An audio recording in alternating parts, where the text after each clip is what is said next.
José Guevara Castro, nací el 9 de febrero de 1930 en la calle Ortigosa, en El Perchel, en Málaga.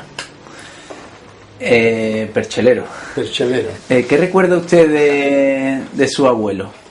Pues mis abuelos habían venido, ellos eran de Cártama, pero se vinieron a Málaga, porque mi padre empezó a trabajar en la fábrica azucarera. Y después... ¿Sabía leer y escribir su abuelo? Mi abuelo no, pero mi abuela sí. Sí, ¿no? ¿Tenía algún tipo de afición su abuelo, su abuela, por parte de su padre? Mi abuela a la lectura. Era lectora... Y como ya era muy mayor y no veía bien, pues yo le leía por las noches. Ajá, debe ser que o bonito. sea que, yo aprendí a leer porque me enseñó entre mi padre y mi abuela. ¿Qué leía su abuela? ¿Qué lecturas eran pues mira, las habituales de su abuela? Precisamente le leí uno que se llamaba de Luis de Val, El triunfo del trabajo, que eran 2 tomos que estaban encuadernados, serían de aquellas entregas de cuadernillos que se hacían normalmente, La huerfanita. ¿Eso se daban seriados? Sí, seriados, eran por entregas, pero luego mi padre seguramente los encuadernaría. Lo encuadernó y los conservó su abuela para leerlo. Sí. Ella... Y yo se los leía por las noches. Incluso cuando estaba comprando, por ejemplo, Los hijos de la calle, me acuerdo también, pues yo tenía que ir al distribuidor, porque cada semana le llevaba un cuadernillo, y entonces yo iba al distribuidor que estaba en la calle Don Cristián, en Málaga, para llevarle el cuadernillo para leérselo por las tardes, ¿no? ¿Qué podía valer entonces? No recuerdo, 10 céntimos costaría. Una cosa así, era barato también, sí, ¿no? Sí. Era... ¿Cuál fue el trabajo de su abuelo? Mi abuelo era agricultor y cuando vino a Málaga estuvo trabajando en una carpintería. Incluso aprovechaba el serrín, no sé para qué, pero tenía un pequeño almacén con serrín y vendía aquellos sacos de serrín, no sé para qué se utilizaba, o sea, no sé si para la limpieza o... Pero le sacaba algún dinerillo a aquello. Sí. ¿Cómo era la casa de su abuelo, de estos abuelos? Vivíamos por parte de padre? En calle Arco. Porque vivía también con su padre y su madre, vivían allí, ¿no? Sí, allí vivíamos, en calle Arco. Era una casa que tenía un patio donde a veces se celebraban fiestas flamencas, y nosotros vivíamos en el primer piso. El Perchel, tenía un corredor. El Perchel en aquellos tiempos sería muy diferente al Perchel de ahora, ¿no? Sí, el barrio. Sí, totalmente. ¿Cómo era? La calle era empedrada, que daba a la plaza de San Pedro. Por eso yo fui al colegio de San Guillermo o Academia Beltrán, y tuve la suerte de tener un gran profesor. Ahora le preguntaré por el colegio. El Perchel era entonces un barrio de gente, ¿cómo la catalogaría? Bueno, vivían pescadores, otros que trabajaban en la Renfe, por la proximidad a la estación de ferrocarril, artesanos. Y siempre ha sido un barrio muy alegre, muy cantarín, muy alegre, ¿no? Muy alegre. Recuerdo las fiestas del barrio, pues cada casa se adornaba, ¿no? Con farolillos y las mantones de Manila, incluso las colchas servían de adorno. Sí, ¿no? Tenían 2 o 3 habitaciones. ¿Y de planta? ¿De 2 o 3 plantas? No, en la casa en donde yo vivía nada más que tenía la planta baja y un primer piso. Y un primer piso. Donde nosotros vivíamos tenía 3 habitaciones. Tenía un comedor, una cocina anexa y luego 2 dormitorios. ¿Y había electricidad? ¿Usted recuerda de niño? Sí, había... Me parece que se pagaba 15 céntimos. ¿Había electricidad en toda la casa o había una bombilla? No, bueno, cada habitación tenía una bombilla. Una bombilla, ¿no? ¿Y había baño propio en esa casa o había uno público para...? Había 2 baños, uno abajo y otro arriba, para las 3 familias que vivíamos en la parte superior. O sea, que era compartido de alguna manera. Compartía, sí. ¿Cómo era el acceso a la sanidad entonces? Me refiero, estamos hablando de el primer tercio de primera mitad del siglo pasado, incluso un poquito antes. Los médicos estaban cerca de... El primer contacto que yo tuve con los médicos fue el médico de familia que correspondía, no sé, a la especie de seguro, un seguro obrero que existía, ¿no? Y estaba muy cerca de la calle Arco, en calle Ancha del Carmen. Ancha del Carmen, había un médico allí que asistía normalmente a la gente del barrio, ¿no? Sí, a la gente del barrio. ¿Pero era público o era privado? Supongo que pagarían algo. No se pagaba, era un seguro. Ajá. El seguro obrero, que no sé si mi padre o tendrían una iguala, y existían una especie de ambulatorios.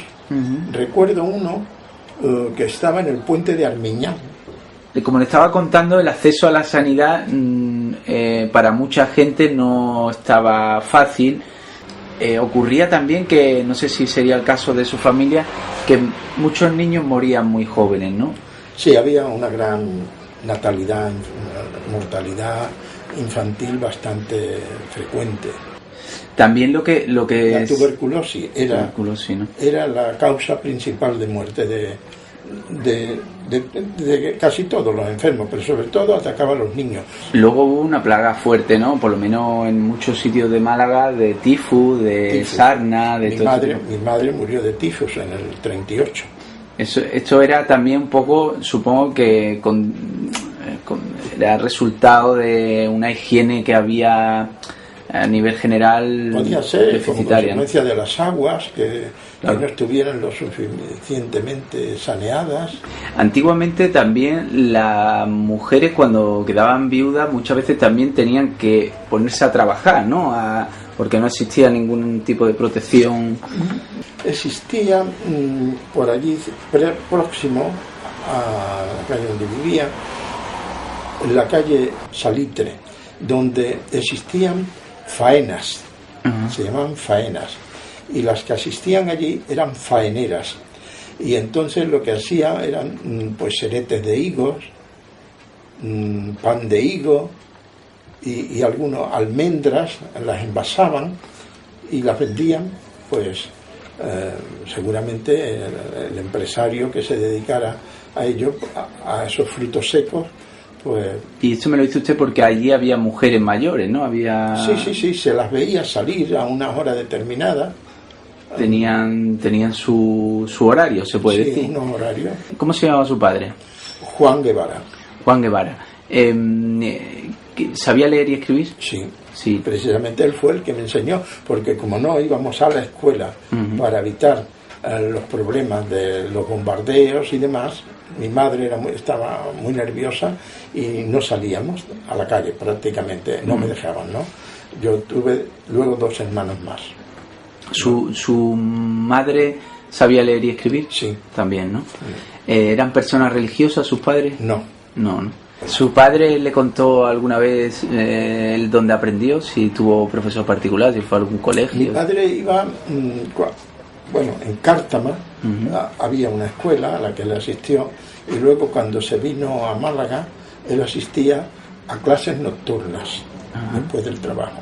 O sea que de alguna manera él se interesó por su formación. Él fue maestro después de una fábrica molturadora que yo es la única que le conocí, ¿no? Porque después él estuvo en la guerra de Melilla. ¿Sí? Sí. Ahora, cuénteme un poco ese trabajo, los trabajos que tuvo su padre. ¿Qué es lo que recuerda que él le contara que primero hizo y ese trabajo que tuvo casi todo el tiempo de su vida? Primero en la azucarera, ¿no? Cerca del Guadalhorce. Sí. Y luego en una molturadora que estaba, no recuerdo el nombre de la calle, a continuación de calle San Jacinto en Málaga, en el Perchel, y ya casi lindando con el barrio de la Trinidad, con calle Mármoles. Calle Peso de la Harina. Peso de la Harina. Se llamaba. Que está ahora muy cerca del Corte Inglés. Exacto, muy cerca, detrás. Detrás. Que la azucarera, porque era entonces una gran fábrica de Málaga, ¿qué es lo que se hacía exactamente? Bueno, a partir de la caña de azúcar, pues se extraía el jugo y se fabricaba el azúcar, ¿no? Blanqueándola luego con ¿Azúcar calcio. y miel también? Sí, también se hacía miel de azúcar. Supongo que entonces en Málaga sería la producción de caña, habría bastantes zonas con... Toda la zona estaba cubierta de caña de azúcar, ¿no? Las riberas del Guadalhorce y luego conocíamos, ¿no? Porque prácticamente el Perchel terminaba en el campo, en la calle lindando ya con la Renfe, eso era campo. Ese es lo que ha crecido ahora la ciudad, ¿no? Sí, allí estaba la fábrica del gas. Allí había ya una fábrica del gas también. Sí. Su padre, cuando usted lo conoce ya, o sea, desde que tiene usted conocimiento de pequeñito, ya estaba en la otra fábrica, ¿no? Sí. ¿En esa fábrica qué hacía exactamente? Bueno, él era maestro molturador. Antiguamente el grano de trigo se molía en los molinos, ¿no? Bueno, pues esto era una fábrica en la cual los procedimientos se habían mecanizado. Ajá. O sea, que una fábrica moderna para su tiempo. Moderna, sí. Con para tratar el grano igualmente. Sí, para tratar el grano. ¿Y qué grano? El grano de trigo. El trigo. Trigo. Y hacía harina. Harina. ¿Tenía algún nombre aquella fábrica? Sí, era la molturadora. La molturadora le llamaban popularmente. De don Ramón Barea, que era el propietario, que tenía las oficinas en Puerta del Mar. ¿Y cómo se desarrollaba el trabajo de su padre? Bueno, el trabajo de mi padre era más bien un trabajo asesor. La fábrica trabajaba ininterrumpidamente en 2 turnos, un turno de mañana y un turno de noche. Mi padre elegía principalmente el turno de noche. El turno de noche. ¿Que iba de qué hora a qué hora, si lo recuerda? No recuerdo bien, porque recuerdo que después de cenar él se marchaba a la fábrica. Y volvía por la mañana temprano.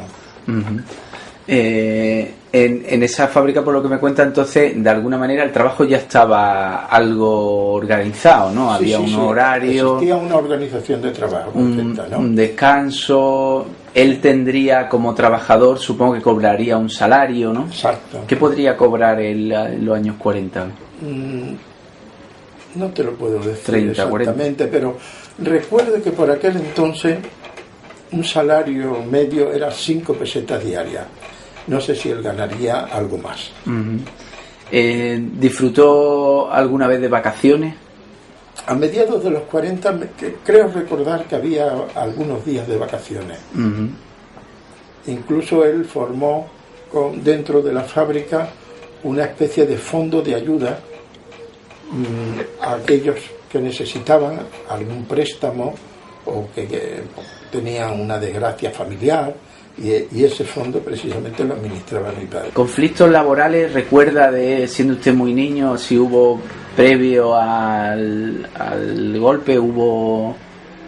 Bueno, yo recuerdo a los milicianos, las milicias populares que se crearon para, digamos, combatir a aquellos, digamos, adictos al movimiento de Franco, ¿no? Sí.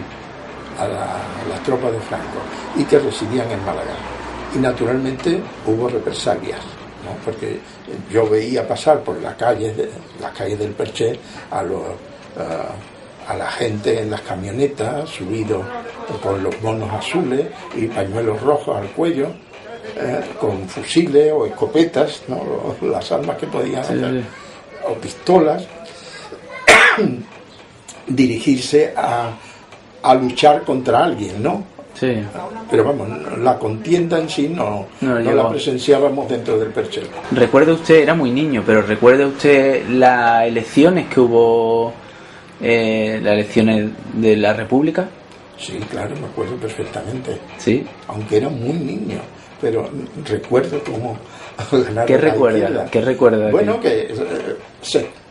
precisamente el Perchel era más de izquierda que otra cosa, naturalmente, ¿no? Claro. Pues se escuchaba que habían ganado, ¿no? Habían ganado. Y había como cierta alegría, ¿no? Alegría, en sí. el barrio. Bueno, me ha contado un poco las condiciones en las que se desarrollaba el trabajo de su padre. ¿Estuvo toda la vida en ese trabajo? Sí, porque mi padre tuvo la mala suerte, ¿no?, de coger una enfermedad muy desconocida en aquel entonces, una enfermedad de la piel, que hizo que muriera en el año 53, con 53 años. Uh-huh. Él había nacido en 1900. ¿Sí, ya? Supongo que el ser una fábrica de pan, alrededor suya habría en aquellos años mucha gente dependiente del pan que se hacía allí, ¿no? Y el ejército. Y el ejército controlando, ¿no? Claro. Llegaron, supongo que los comités llegarían a controlar también parte de la producción de aquella fábrica, ¿no? Posiblemente, posiblemente, porque ellos tenían que suministrar, ¿no? Pero naturalmente cobraban, Claro, porque ellos tenían que comprar el trigo, claro. que llegaban los barcos con trigo, incluso de Argentina, ¿no? Y había que adquirir, ¿no?, Claro. ese trigo y llevarlo a la fábrica y Llegaron barcos eso lo recuerdo tú también, ¿no? de Argentina. Llegaron barcos a Málaga Sí, que trajeron Argentina. trigo. Sí, Ujú. porque Y- claro, nuestros campos quedaron Totalmente parados, paralizados y sin producción. en la guerra. La primera imagen que le hace a usted saber o tener conciencia de que ha comenzado la guerra. Pues los milicianos y los tiros que se escuchaban y los aviones que venían a bombardear, y además el comentario general, no había tabaco y la gente lo que hacía era hoja de patata, la secaba al sol y eso es lo que fumaban. Además de todas aquellas imágenes, supongo que un niño le tiraron bombas, se tuvieron que esconder, refugiar, ¿no? Sí, cuando sonaban las campanas y también algunas fábricas, las sirenas de la fábrica.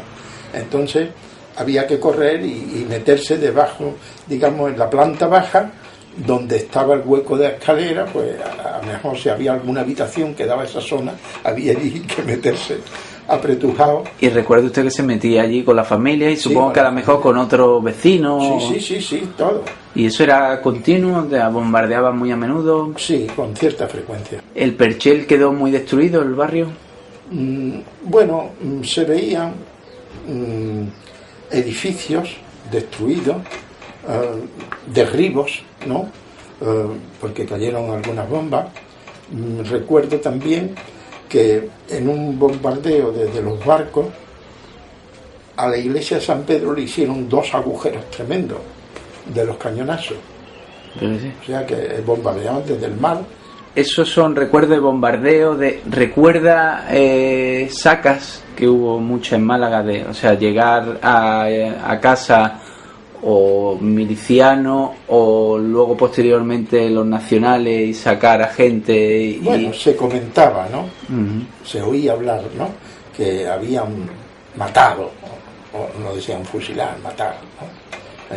Había los odios normales, Claro. que pueden existir entre las clases, porque verdaderamente existía una gran pobreza, ¿no? En Málaga hubo una gran huida por la carretera Sí. Málaga-Almería, Sí, que dejó despoblado gran parte de la ciudad. Sí, porque decían que los moros que venían con Franco, que violaban a las jóvenes y, en fin, y cometían barrabasadas.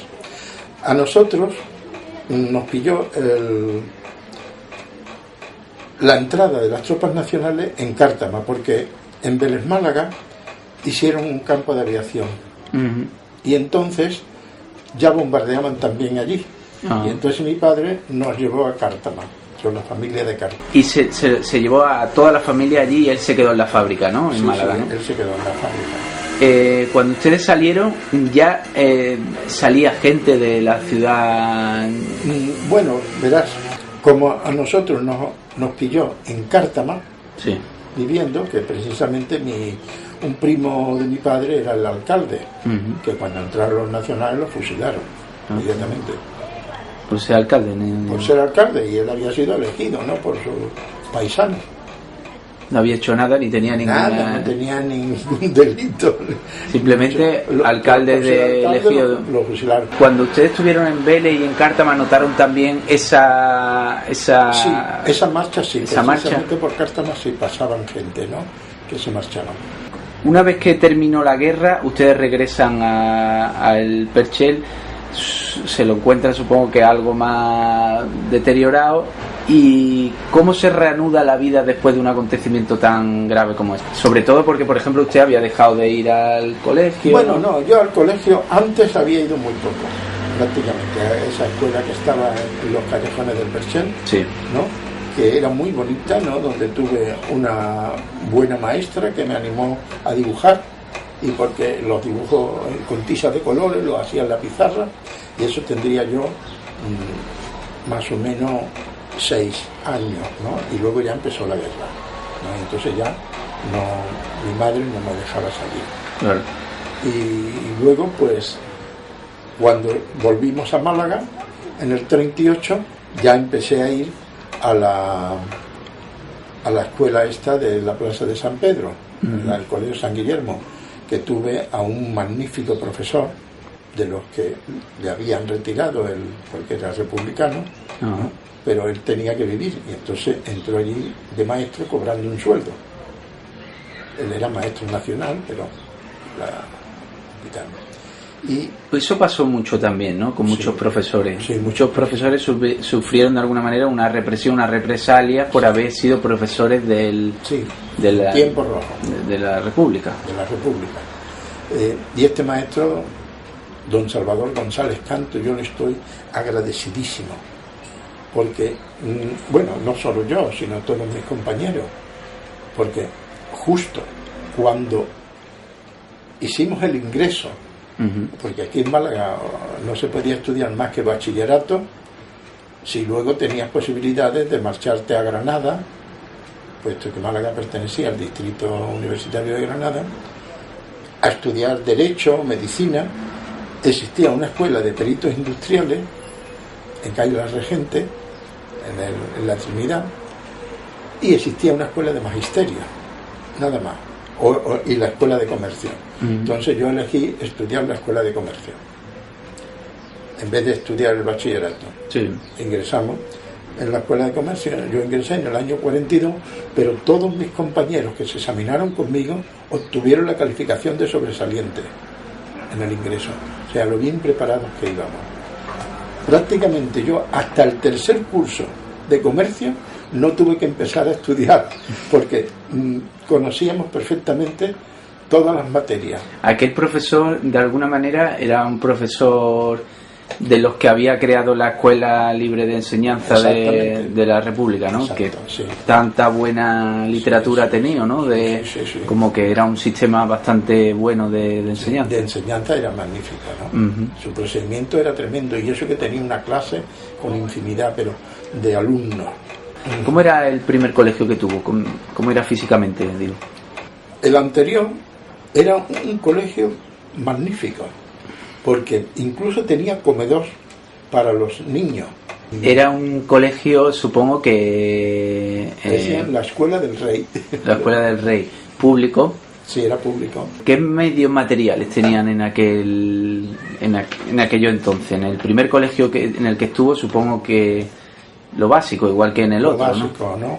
Eran unos tinteros que hacían un cubo de tinta y lo iban vaciando en unos tinteros de cerámica, y teníamos plumas, ¿no? Que se mojaban y se echaban mucho borrón. Y aprendíamos pues caligrafía, empezando por palotes, y luego letra inglesa, luego letra redondilla, luego letra gótica. Porque dio, se puede decir, primaria, y luego después de la guerra pasó a un estadio un poco superior, ¿no? Bueno, verás, se estudiaba gramática, se estudiaba aritmética, cálculo, geografía, historia, ciencias naturales, mecanografía. ¿Cómo fue que le nació la afición a la pintura? Bueno, mi afición fue por los tebeos. O sea que el copiar a Mickey Mouse, el copiar a Tarzán, a leer los dibujos de Alex Raymond, de Flash Gordon. O sea, a mí me encantaban los tebeos, ¿no? Eso los compraba su padre y mi padre me los compraba. Luego, cuando me enteré que existía una escuela de artes y oficios en el año 42, pues me matriculé. ¿Y allí estuvo cuánto tiempo? Pues allí estuve 10 años. Yo me matriculaba todos los años, porque era de 7 a 9 de la tarde.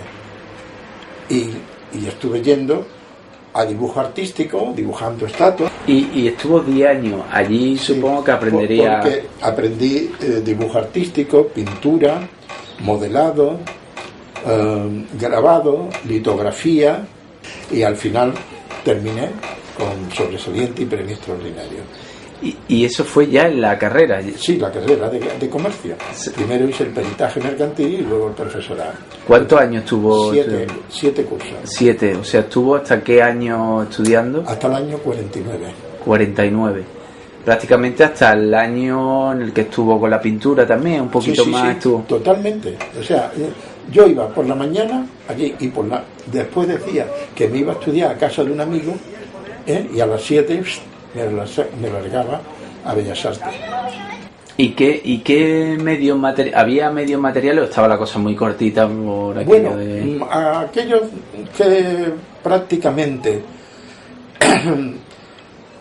destacábamos, que estábamos en lo que se llama la cabecera, pues nos daban materiales. O sea, porque eran hojas de papel mayor que las que podías comprar en la papelería, ¿no? El pliego de papel normal, de papel ingres, que era el que se usaba, pues era insuficiente para hacer una estatua de 2 metros. ¿Qué referencias pictóricas había en la posguerra? Bueno, los pintores, solamente había una exposición al año que se celebraba entre la escuela de magisterio, en el patio de magisterio, que estaba anexo a la económica. La económica está al lado de lo que hoy es el Ateneo. Era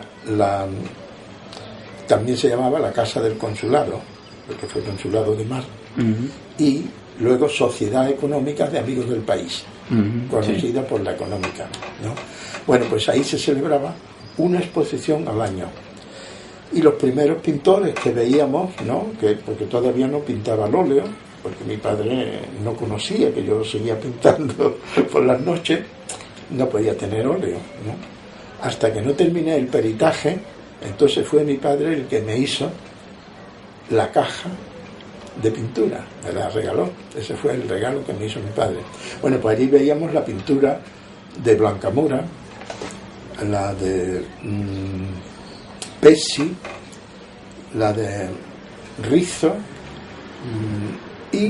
pero lo que más nos enseñaba era el Museo de Bellas Artes, ¿no? Donde había pintura de Moreno Carbonero, de Muñoz de Grein, de Bernardo Ferrandiz, o sea, de grandes pintores del 19. Porque esa era la gran escuela de la pintura malagueña, ¿no? Sí, sí. Y entonces, en el año, verás, cuando terminé los estudios de comercio, como tenía muy buenas calificaciones, el director, que tenía el departamento de matemáticas, me nombró profesor ayudante de matemáticas. Y estuve desde que terminé, desde el 50 hasta el año 56 de profesor ayudante, que fueron los últimos años en que él vivió, ¿no? Porque era ya al final. Una vez que terminé en la escuela de comercio, tuve que hacer el servicio militar.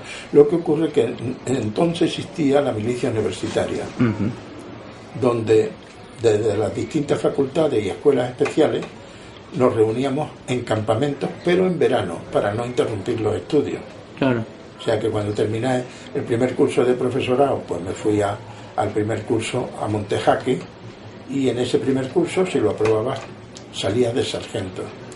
Luego en el segundo curso, si lo aprobabas, salías de alférez. y luego tenías que marcharte a un regimiento a hacer las prácticas. Como yo saqué un buen número, saqué el número 1 de mi compañía de alférez, pues, porque además fui profesor de topografía dentro del campamento. ¿A usted se le daban bien los estudios? Las matemáticas, sí. Y el dibujo. Y entonces, pues, pasé a la plana mayor de batallón desde el primer año. Y ¿A dónde estudió usted? ¿Dónde hizo esta milicia universitaria? la hice en Montejaque, Montejaque. cerca de Ronda, y luego, como había sacado muy buen número, pedí Barcelona. Donde usted estuvo estudiando empieza a estar muy presente un poco el régimen, ¿no? O Sí. la propaganda del régimen. Sí. ¿Eso en qué se ve en el colegio? ¿Qué le hace? Bueno, verás, teníamos una asignatura que se llamaba Espíritu Nacional. Y entonces teníamos que ir al lado del mercado principal de Málaga, del mercado central. Sí.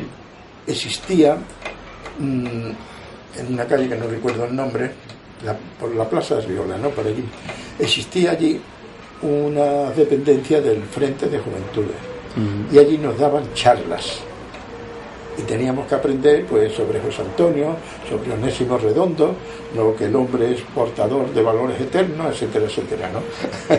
Todas aquellas cosas, ¿no? Sí, y además teníamos que asistir en Martiricos a una especie de instrucción militar. Además de todo aquello. ¿Eh? Y la religión también empieza a tener peso también en la Sí, enseñanza. mucho. Todos los cursos teníamos religión. Religión y, por ejemplo, ir a misa habitualmente. Bueno, no, eso era obligatorio en la primera enseñanza. Y este maestro, para no significarse, pues íbamos y pasaban lista. Y mientras en su casa, ¿cómo era la organización familiar? ¿Su padre seguía trabajando? Bueno, mi padre siguió trabajando hasta el año 53, justo cuando yo estaba haciendo el servicio militar en Barcelona. Y entonces, al ponerse enfermo, me dieron permiso, vine a Málaga en el mes de julio y al poco tiempo, a las pocas semanas, murió. ¿Qué papel tenía la mujer en aquellos tiempos en la vida social y en la vida laboral? Solamente la vida doméstica. Quedaba recluida en la casa. Que también era bastante, ¿no? Porque en aquellos tiempos no había los electrodomésticos que hay hoy, ¿no? No existía, tenías que lavar a mano en una lavadera de aquella, ¿no? Y tenía que hacerlo todo prácticamente y fregar, supongo que de rodillas, porque no había fregona. No había fregona, eso se inventó después. En el caso de su madre, era una persona ilustrada, por lo que me ha dicho, que le gustaba leer y demás, y supongo que sería una persona que también, porque las mujeres, por lo que se cuenta, quedaban también excluidas muchas veces de conversaciones de tipo político o de tipo... Sí, en realidad yo pienso que entendían muy poco de política, como es la generalidad hoy en día. ¿Quién se interesa por la política? Muy poca gente. Sí, o sea que verdaderamente, ¿quién sigue una tertulia política en televisión? La gente prefiere ver la televisión basura, sí, pero no se queda atendiendo una tertulia política. Sí. Luego llegó el momento en el que usted era ya mozalbete, ¿no? ¿Cómo era entonces la salida y la entrada de los chavalillos para salir de paseo, para entrar a la casa a dar una vuelta? ¿Cómo era la vida un poco de adolescente? De mozalbete, hoy no existía lo que se llama el botellón de hoy día, que para mí yo considero que es pernicioso totalmente, ¿no? Nosotros solíamos reunirnos en aquellas casas que tenían más posibilidades y se organizaba una cosa que se llamaba guateque. Guateque. El guateque, donde se contrataba a una pequeña orquesta, porque no había tocadisco, ¿no? Claro. Uno tocaba el saxofón, otro el jazz band, etcétera, ¿no? Y con eso, pues bailabas pasodoble, un foxtrot, un vals, como mucho. Y pasaba el domingo. También existían lugares como el Club Mediterráneo en Málaga, que también tenía fiestas los domingos, el Hotel Miramar, que también tocaba la orquesta Artola, y Esos eran los sitios un poco donde se podía... Más elegantes, ¿no? Más elegantes. Con una pequeña consumición, bueno, pues te pasabas también la tarde bailando y haciendo vida de sociedad. Claro. Eso era lo que hacía. Y los que, como yo, pintaban, pues aprovechábamos el domingo para irnos a pintar al campo. Sí. A mí me venía muy bien. Los compañeros de la Escuela de Arte y Oficio formamos un primer grupo que salíamos a pintar. Y luego, cuando ya me vine de Barcelona a trabajar aquí, pues creamos en el año 53 la Peña Montmartre, en el Pimpi.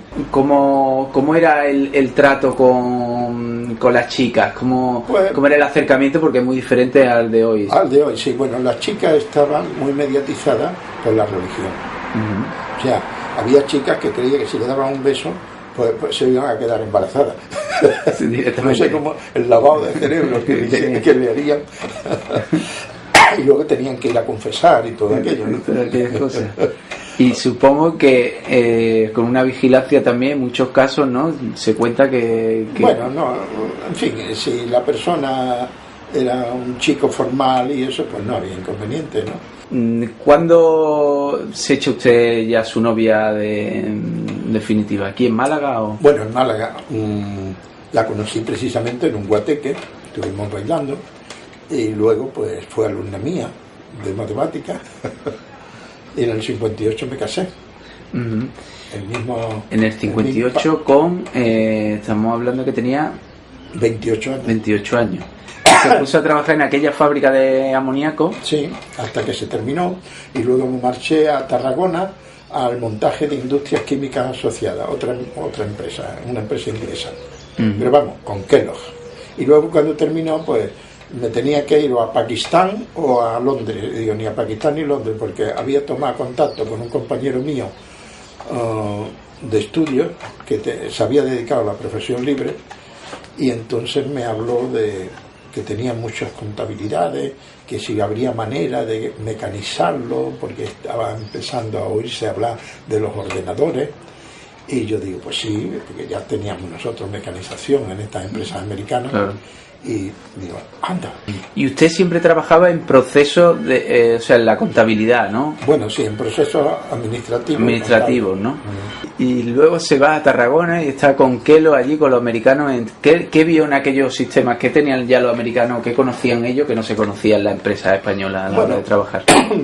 Sobre todo la organización. La organización era magnífica, perfecta, y se trabajaba con mucha eficacia. Y supongo que usted, que estuvo en la contabilidad, aquellas empresas americanas empiezan a llegar a España porque ven que España es rentable.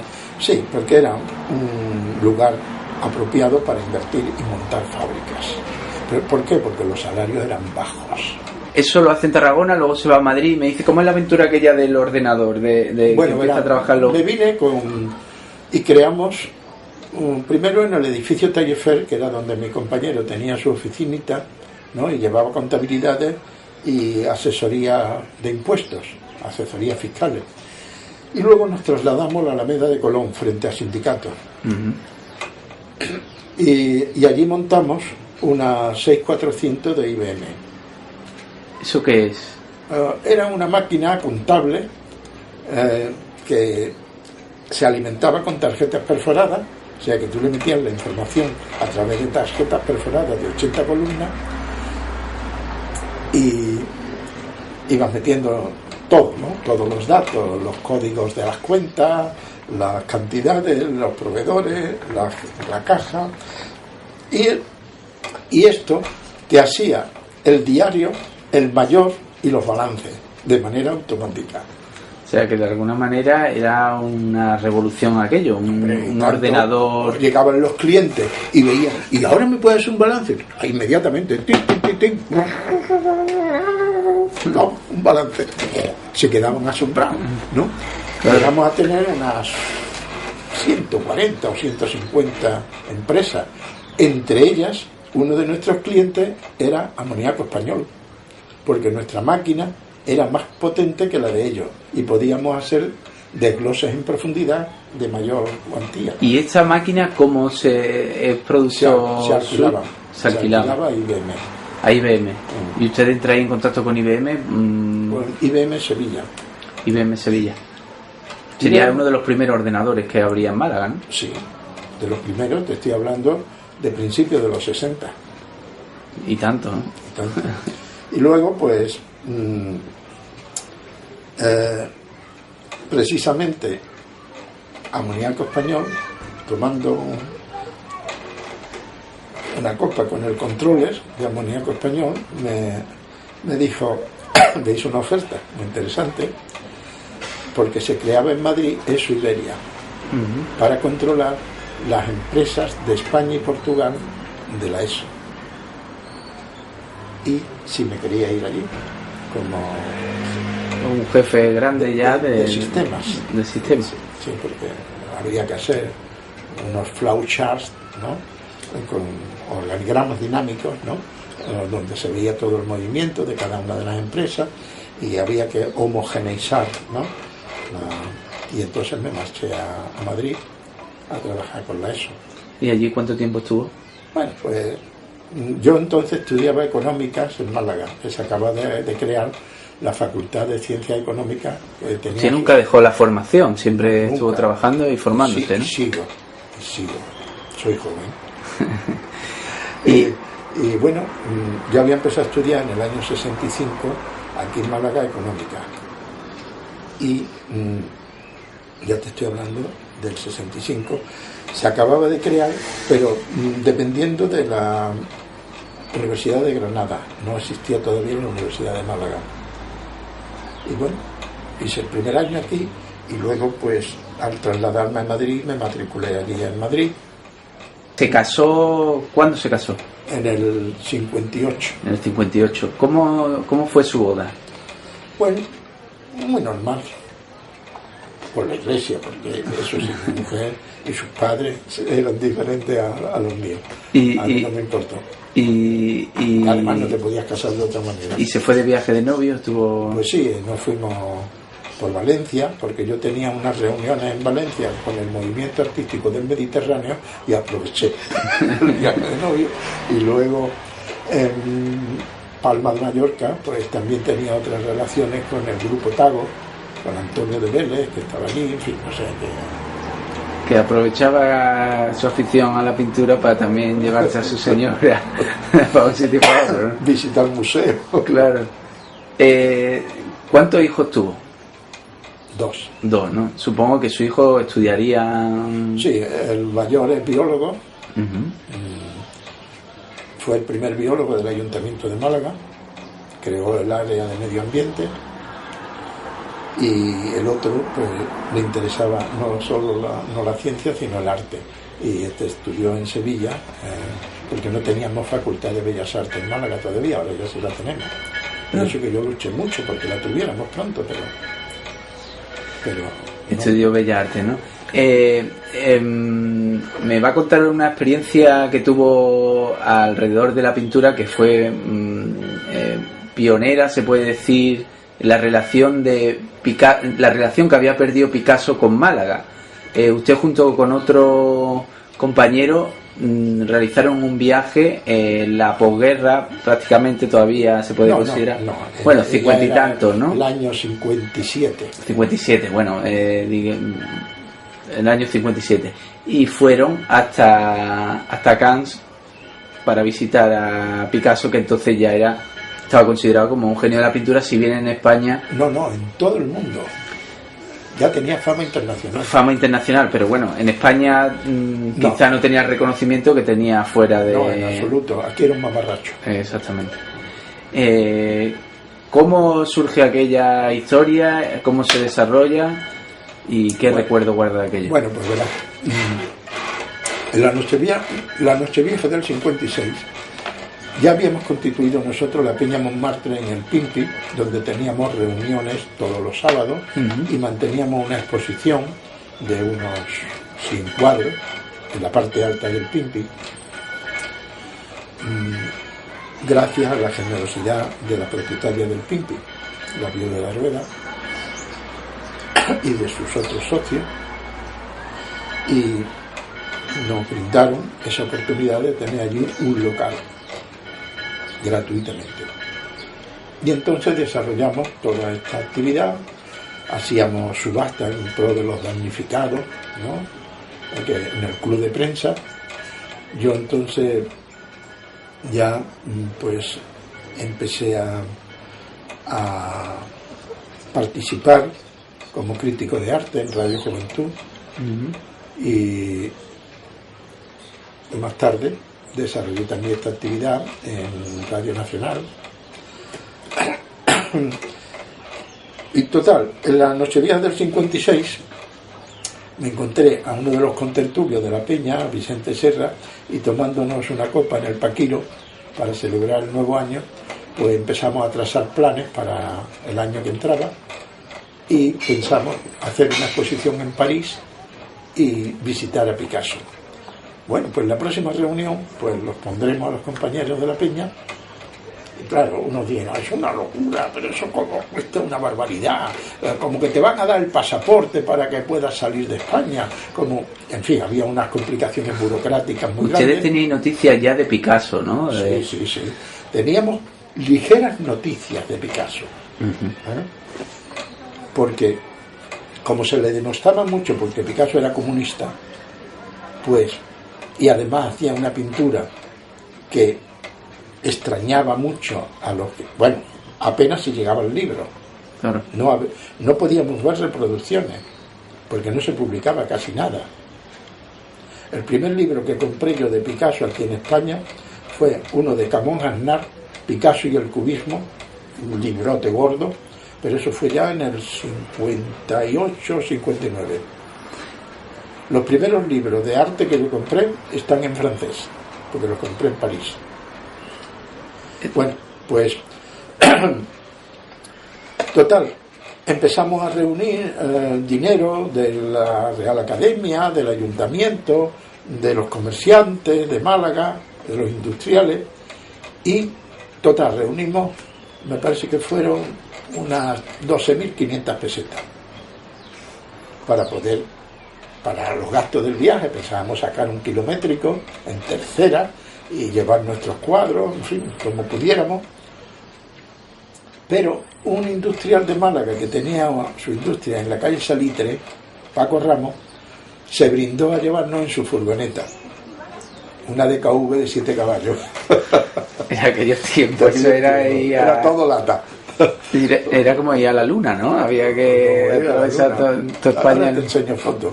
Bueno, total, que entre unas cosas y otras, entre sacar permisos militares, porque todos estamos en edad militar, permisos de buena conducta para poder acceder a un pasaporte, luego un visado para poder entrar en Francia, porque no se podía entrar de buenas a primeras, ¿no? Que nos lo concedió el consulado de Sevilla. En fin, todos estos trámites burocráticos pues nos llevaron hasta noviembre.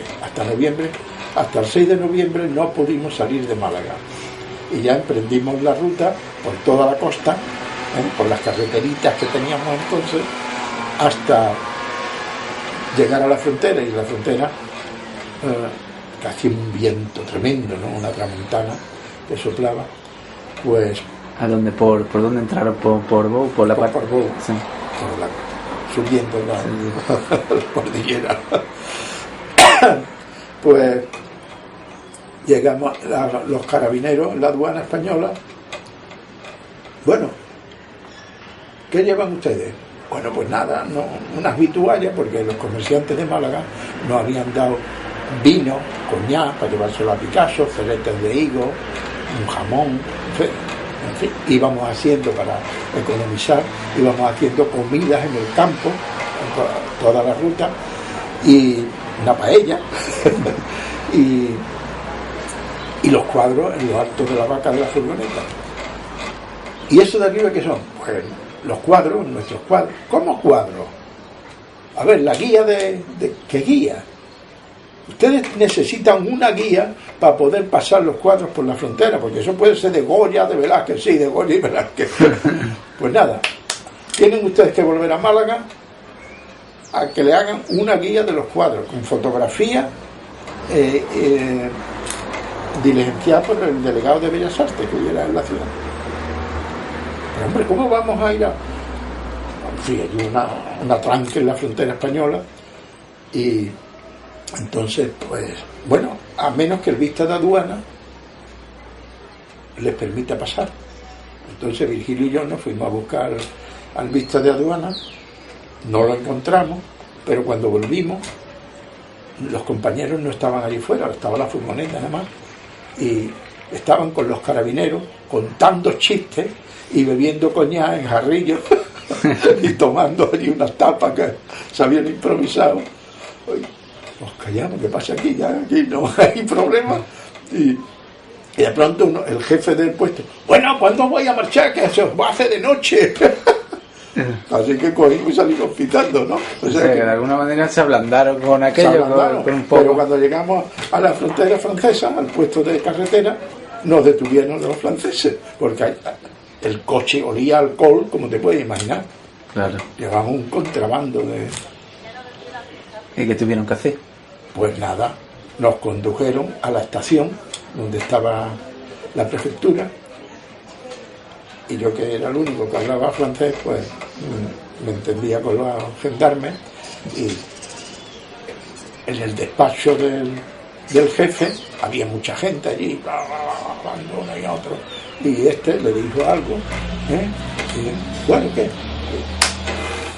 Y yo le comenté al jefe, mire, que es que ha habido un error, porque, y en ese momento, el tren que ha llegado, y todos los que estaban ahí salieron pitando para avisar los pasaportes, y me quedé yo allí solo, y digo, bueno, ¿qué pasa?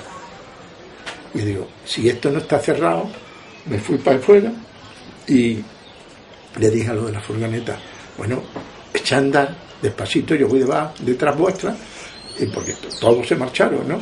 Y digo, si no hay una verja que esté esto cerrado, pues seguimos. Y no había nada, así que nos metimos, estuvimos toda la noche.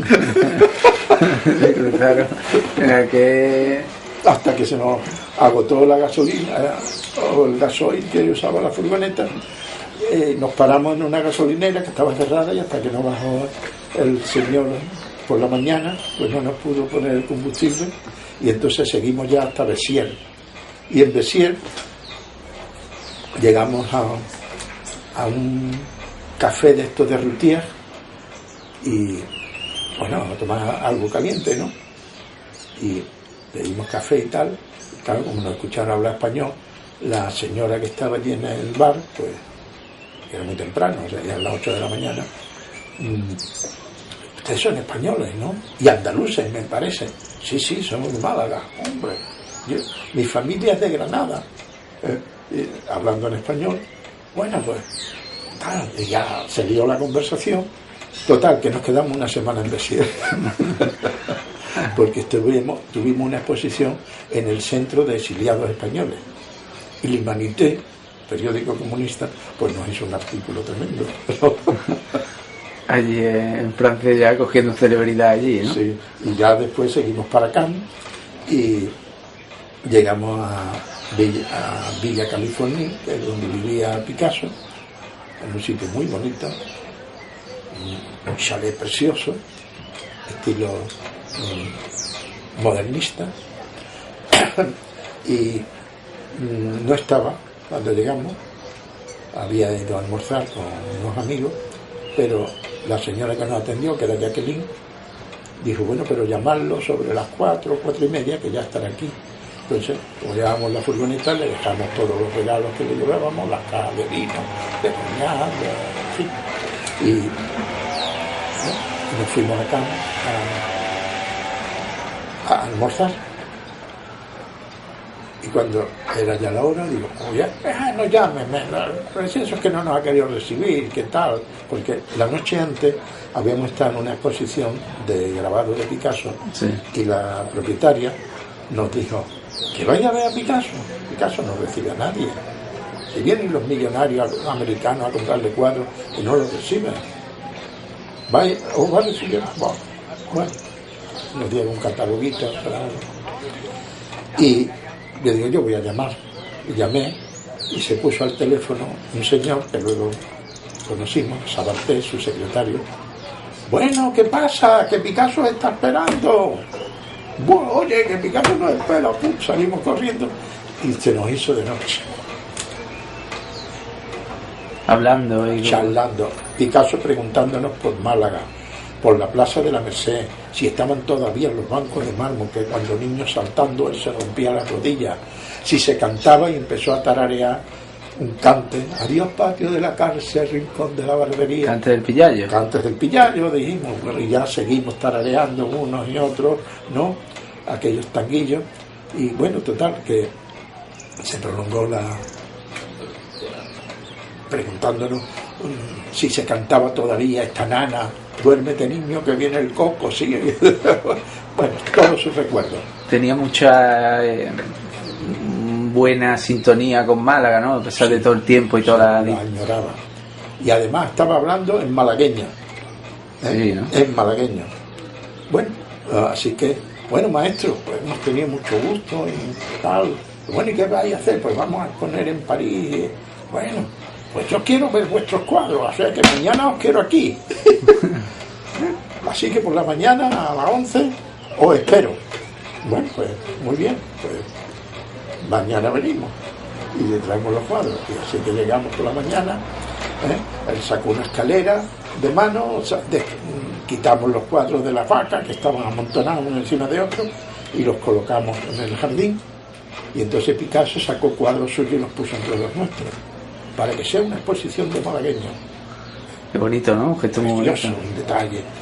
Bueno, y dijo a David Douglas, un fotógrafo que le estaba haciendo un reportaje, que luego vimos, ¿no? Una publicación preciosa, pues le dijo, déjale tu cámara, porque le pedí permiso para hacer fotografía, ¿no? Yo estaba haciendo fotografía continuamente. Bueno, desde que salimos de Málaga, ¿no? Por todo el camino, al menos hice 200 fotografías, todo el camino.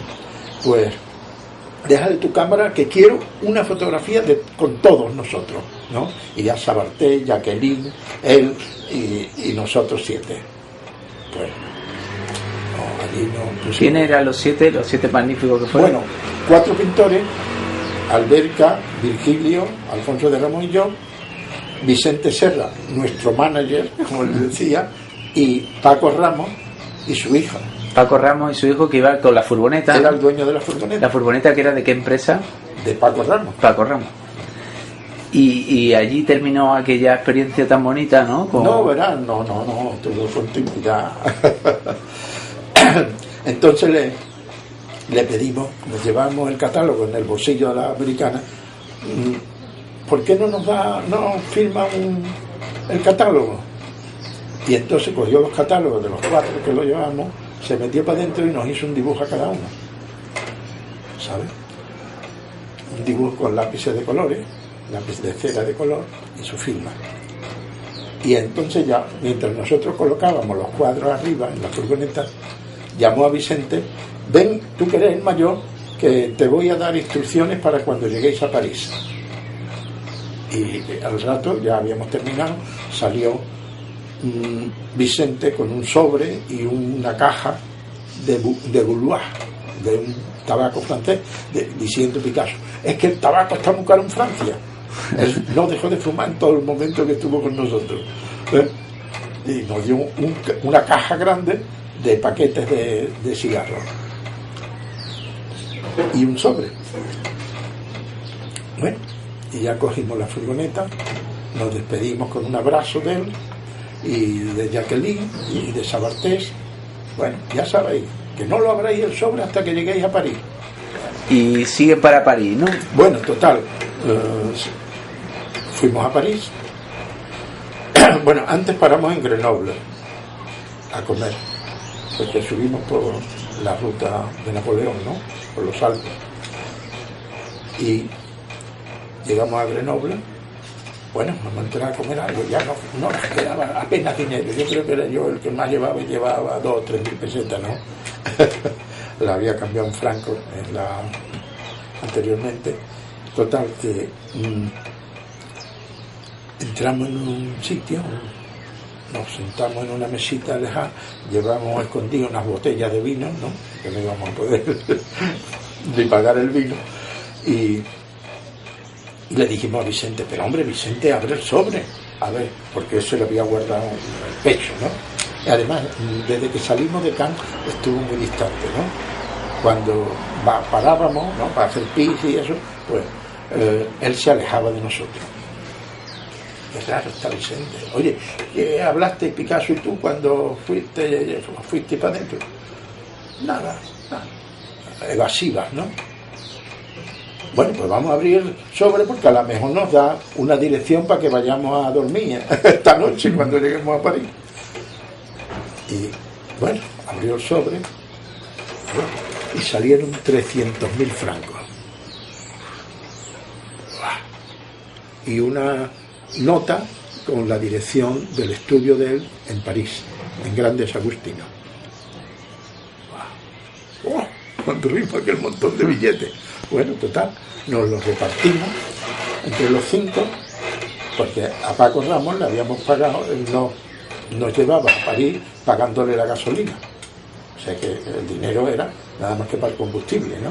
Claro. Eso sí, porque él y su niño querían conocer París. Entonces, ese fue el trato, ¿no? Llevarnos y traernos. Y con aquel dinero ya pudieron estar más tiempo allí, ¿no? Cambiamos el menú, como comprenderá, y pedimos champán. Bueno, pues ya nos quedamos ese día en Grenoble. Uno se compró un anorak porque ya estaba haciendo frío, otro un tocadisco, en fin, como niños, ¿no? Que le toca la lotería, que es el día de Reyes. Y ya seguimos a París. En París, pues, con ayuda de un plano, fui conduciendo porque no conocíamos París ninguno, ¿no? Fui conduciendo la furgoneta hasta un lugar que todo el mundo pudiera reconocer, que fue la Plaza de la Estrella, Arco de Triunfo, ¿no? Y entonces, en uno de los bulevares, ¿no?, aparcamos, muy cerca de Arco de Triunfo. Y allí, pues, unos tiraron por Champs-Élysées, Vicente y yo nos largamos a Montmartre, porque éramos la peña Montmartre, ¿no? Estamos terminando de contar aquella odisea feliz. Bueno, muy bien. Aquella noche visitamos Montmartre, Vicente y yo, y otros se habían largado por otros lugares. Y a la mañana siguiente, pues nos encontramos y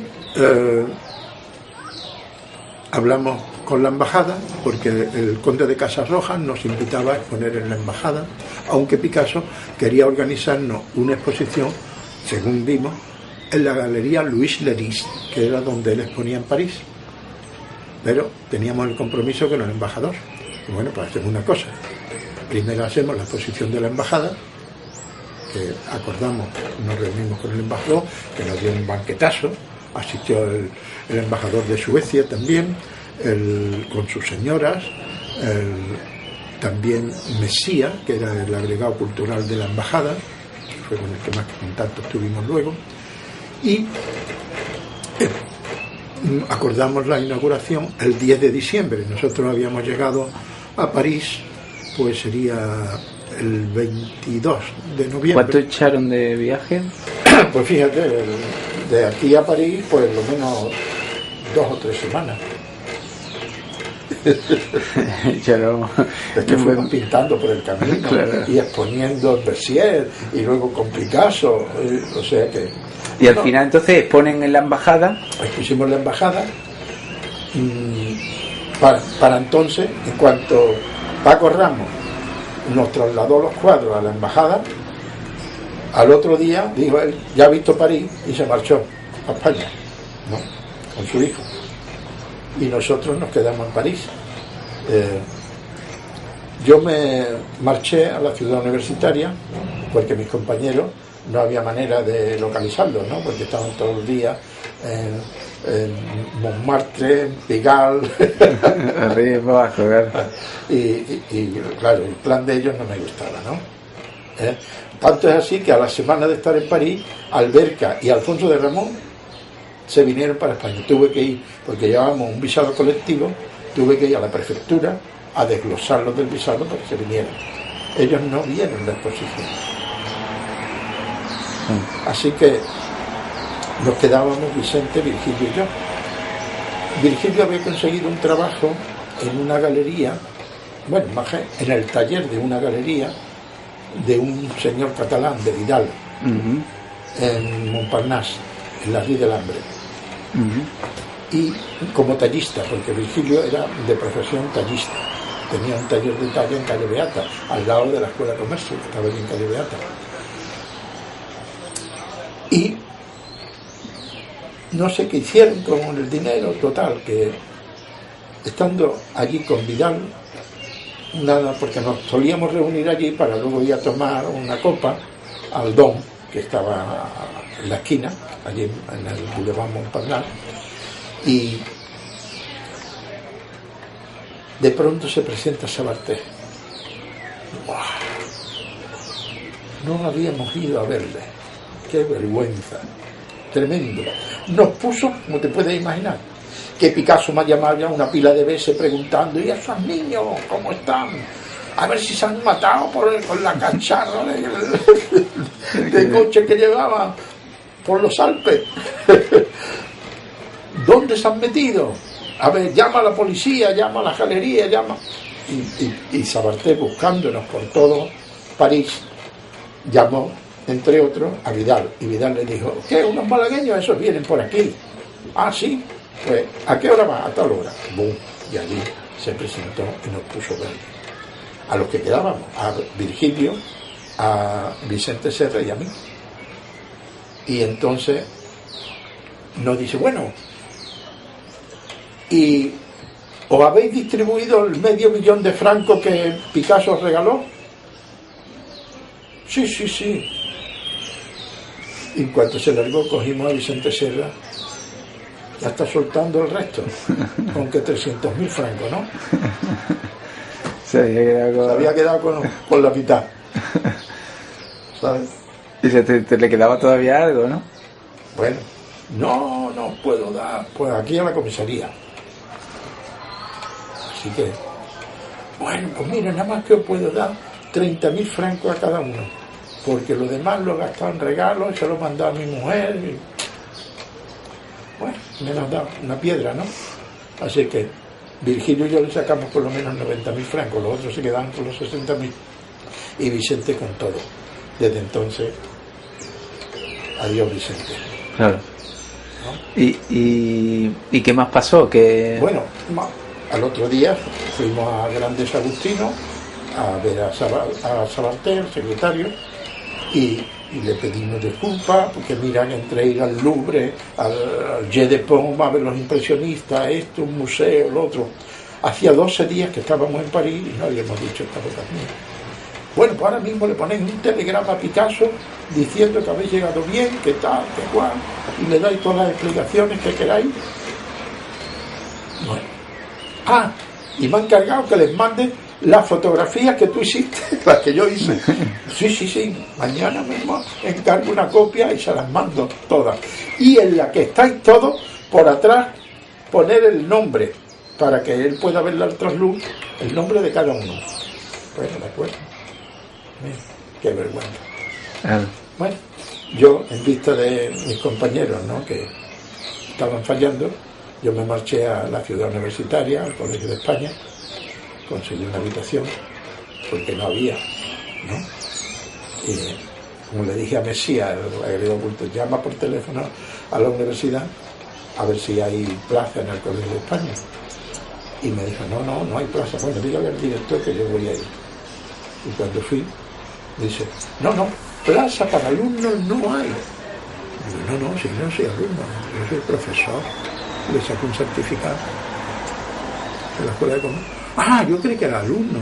No. Yo vengo a hacer algunos trabajos en París, pero... bueno, entonces me dio una habitación de profesor en el Colegio de España y lo pasé muy bien. En la ciudad universitaria conocí a pintores que vivían allí. ¿Y luego Picasso volvió a estar por allí, por París? Bueno, Picasso vivía en Cannes, no vivía en París. Picasso ya desde que se ubicó en Cannes ya no... ¿Le mandaron aquello? Le mandamos la fotografía y todo ello. Virgilio también se vino una vez inaugurada la exposición, que estuvo muy bien, con un cóctel magnífico, en fin. Pues en la Biblioteca de España, en la calle Georges Sand, pero ya no podíamos hacer la exposición que quería Picasso, de la Galería Luis Lerín, ya se habían ido el resto, ¿no? Y Virgilio, nada más que inaugurarse la exposición, se volvió a España también, nada más que quedó Vicente. Pero, como puedes consultar en la correspondencia que mantenía Juan Temburi en Málaga, que era delegado de Bellas Artes, con Sabartés, que tenían amistad, pues toda la correspondencia habla sobre nosotros y demás, y Picasso, y lo del grupo Picasso, y de lo que estábamos haciendo, porque... Entonces, en esa correspondencia existe constancia y referencia a aquel viaje y a aquella relación con Picasso y demás. Con Picasso. Bueno, le seguimos enviando, yo le seguí enviando, porque yo me matriculé en la Académie de la Ranchomière en París, y estuve estudiando allí el tiempo que estuve, hasta que la policía me dijo que tenía 24 horas para marcharme, o 48 horas, porque ya había vencido los 60 días que nos habían dado de estancia en París. Y tuvo que volver. Y tuve que volver, claro. Además, entonces yo era funcionario del Instituto Nacional de Previsión, que me habían dado 3 meses de permiso sin sueldo para ir. O sea que ya tenía que volver a su casa y tal, después de la... Y de Picasso, en aquel ratito que echaron con él, ¿él qué comentó de pintura, de...? Bueno, supongo que le daría... Estuvimos hablando de arte, nos enseñó en su estudio las meninas, que las estaba pintando entonces, las 30 y tantas versiones de las meninas. O sea que tuvimos una larga conversación sobre arte, y que aprovecháramos el viaje en París. ¿Sobre política hablaron? No. Él deseaba de alguna manera volver algún día... algún día a España, sí, pero por aquel momento no podía. Franco se murió después que él. Pero él anhelaba aquello, ¿no? Vamos, yo tenía pensamiento de llevarme una panda de verdiales y encasquetarle un sombrero de quechua y un pandero y traérmelo para acá. Que yo hubiera sido ahí. Bueno, se lo propuse a Paco García Grana, que estaba de alcalde en Málaga. Dice, Pepe, no te metas en el lío. Ya prácticamente ese fue el contacto que tuvo con los artistas malagueños, el único, porque luego más tarde sí fueron Juan Temburi y Baltasar Peña a ver a Picasso, pero no pudieron tener un contacto con él, porque precisamente era el 25 de octubre y era todo Can le daba un homenaje, el Partido Comunista, ¿no? Era el que le daba un homenaje, y solamente dijeron en esa comida, ¿no? Aquí de Málaga, y él, ¿quién es de Málaga? Entonces se acercaron y lo saludaron. Tengo constancia que algunos artistas flamencos también, por lo visto, actuaron allí en una ocasión. Sí, Antonio y Luis Miguel Dominguín también tenía amistad con Picasso, pero pintores nada más que nosotros cuatro. Bueno, pues luego, a la vuelta a Málaga, organizamos el grupo Picasso y nos dedicamos a difundir la obra de Picasso. O sea que, además, Picasso, mejor dicho, Sabartés me preguntó, ¿qué se dice de Picasso en Málaga? Cuando estábamos en Cannes. Y entonces le dijimos que no llegaban catálogos ni libros que hablaran de su arte, o sea que no conocíamos. Entonces Picasso le dio orden a Sabartés, dice, cuando estos jóvenes vuelvan para Málaga, le entregas un ejemplar de todo lo que se ha publicado, que es lo que se conoce como legado Sabartés, pero en realidad es legado Picasso. Sabartés era el secretario. Claro. Y eso fue lo que él mandó aquí. Y lo depositamos, vamos, no lo mandó, nos lo traíamos, no te puedes imaginar lo que pesaban las maletas de libros. Yo, las varias veces que pasé luego más adelante por París, cada vez saludaba a Sabartés, iba a saludarle, bueno, pues llévate esto, ¿eh? Otro maletón de libros, y lo entregábamos a Juan Temburí. Y Juan Temburí lo llevaba a la academia, que estaba en el Museo de Bellas Artes, donde hoy está el Museo Picasso. Y más tarde, con Manolo Casamar, que era el director del museo, y yo, fuimos haciendo las fichas, en total unos 300 volúmenes. Un trabajo. En una de las ocasiones me traje la tauromaquia, ¿no? Que luego hicimos una exposición. También me traje flora y fauna de Valorís, o sea que una serie de litografías que estaban expuestas en el Museo de Málaga, y que cuando en la aduana terminen esa obra de adaptación para el museo, pues las veremos expuestas. Se verán, porque se vinieron de allí, entre otras cosas, gracias a ustedes, a aquel grupo y a la respuesta que le di, porque si los otros llegan a decir las barbaridades que se decían de Picasso, pero yo metí rápidamente una cuña y dije, no, es que no llegan libros, ni catálogos, claro. Picasso. Se llegaba, ustedes que estabais metidos en el mundo de la pintura, ¿se llegaba a entender su pintura en la medida que se entendió después? ¿O? No, entonces no, porque la pintura era muy conservadora. Nuestro punto de partida era la pintura del 19. Yo entonces, como daba muchas clases, para pintar todos los días, mi última clase la daba en el Café Español, y allí tenía la caja de pintura y el caballete, y me ponía a pintar en Calle Lario de noche, que los Vigilio Caballero, que escribía en Sur, decía, pero bueno, Pepe Guevara con la luz que hay en Málaga, ¿cómo pinta nocturno? Claro. Curioso. La calle Sánchez Pastor, la calle Compañía, callejuelas, pero de noche. ¿Sabes? Curioso. Y bueno, y entonces el Grupo Picasso se dedicó a difundir la obra de Picasso, y cada año, el 25 de octubre, le hacíamos homenajes a Picasso. El Grupo Picasso luego se agrandó, sí, o sea, 64 lo llaman de comisaría por hacerle un homenaje a Picasso. Sí. ¿Y eso cómo fue? Puesto que habíamos hecho en Los Arcos esa fotografía que habías visto, ¿no? Donde estamos, que hay un guitarrista, ¿no? Y el retrato de Picasso y cuadros nuestros y compañeros de la peña del Grupo Picasso.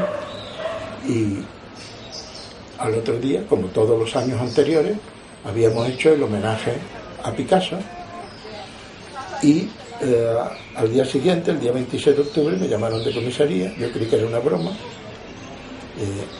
No, que no es una broma, o viene o le mandamos un par de policías. No, yo bajo ahora mismo. Y entonces pues, me interrogaron que cómo nos atrevíamos, siendo Picasso comunista, a hacerle un homenaje. No, él es un artista, y además un artista universal, y es malagueño, y como malagueño es un honor para nosotros hacerle un homenaje. Bueno, pues se acabó el Grupo Picasso, así que si no os disolvéis lo vais a pasar mal. Bueno, pues yo digo, pues entonces se ha acabado el arte en Málaga. Se disolvieron, no ¿no? disolvieron. Y en el año 73, en abril, cuando murió, yo estaba en Lisboa, me enteré allí por una cantadora de fado que dedicó a Picasso, pero no sé lo que dijo. Entonces le pregunté, y dice, no, es que Picasso ha muerto hoy, el 8 de abril. Entonces cuando volvimos, reuní a un grupo de pintores, 9 pintores, que luego se fue el grupo 9 pintores, y le hicimos un homenaje haciendo una exposición con crespones negros a la memoria de Picasso en la Económica. Ahí ya no tuvieron problemas, ya. No, pero no pusimos Grupo Picasso, pero sí le hicimos homenaje. Y entonces en años sucesivos hicimos exposiciones del grupo de los 9 a la memoria de Picasso. Entonces en el arte había que tener incluso también mucho cuidado con lo que se pintaba y con lo que se... Sí, había que tener un poco de cuidado. Claro.